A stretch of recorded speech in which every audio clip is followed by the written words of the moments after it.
Cette dépendance propose deux natures de sol, un plancher d'un côté et de la terre battue de l'autre. Nous testons la pose de l'embourde dans l'idée de tout couvrir d'un parquet. Mais rien ne serait de niveau. Seuls des plots réglables peuvent nous sauver. En attendant, nous couvrons la partie terre d'un polyane pour éviter de trop exposer notre futur parquet à l'humidité. Deuxième étape capitale, la pose au fond de la pièce de deux lambourdes sur la partie plancher, surmontée d'une lame de notre futur parquet massif. De là, nous tirons un cordeau bien horizontal qui traverse toute la pièce. Une fois la pièce traversée par deux cordeaux, la pose peut commencer, celle des plots et des lambourdes. Des plots séparés de 60 cm.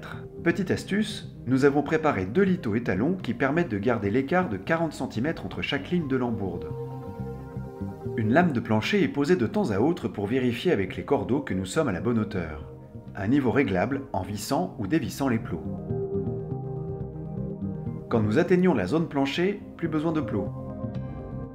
Les lambourdes sont vissées à même le sol. Mais là aussi, il faut être de niveau et des cales sont bien utiles pour corriger les défauts du sol. Toutes les lambourdes sont en place.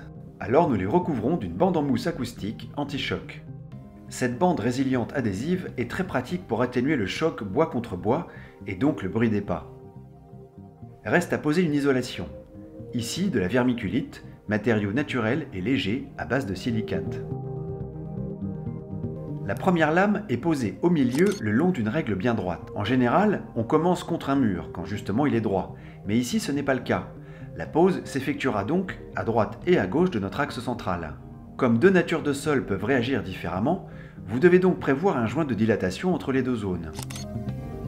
La première lame est fixée aux lambourdes, d'un côté dans la languette avec une clouteuse, et de l'autre dans la rainure avec un chasse-clou. Pour la suivante, on pose une cale de dilatation contre le mur avant de la serrer à la cale martyre contre la précédente et la clouter à son tour. Les lames sont recoupées selon la forme du mur, soit à la scie sauteuse pour les formes particulières, soit à la scie circulaire pour les coupes droites. Un outil dernière lame est indispensable pour serrer les dernières planches. Il permet de déporter le coup de marteau.